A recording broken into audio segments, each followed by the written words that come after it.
Voatselakory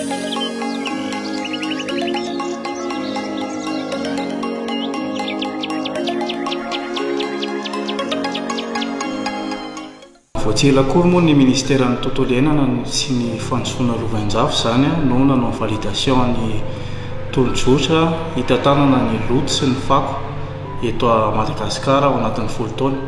Ao anatin'izany ny fitantanana ny fahalalotolon'ny rivotra.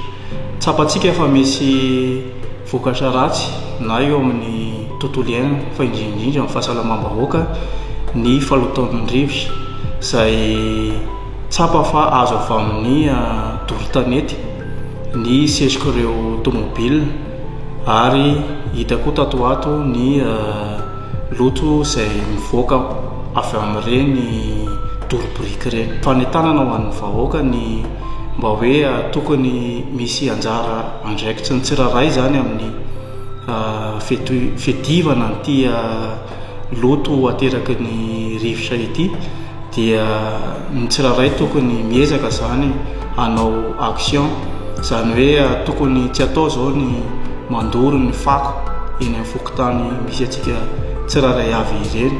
Tsy vitan'ny ministera irery ihany ny ady amin'ity fahaloton'ny rivotra ity, eo ny ministera maromaro miara-misalahy ministeran'ny tontolo iainana, fa ianao izay misy anao any amin'ny toerana misy anao any dia tokony misy action afaka hoentinao amin'ny fahaloton'ny rivotra.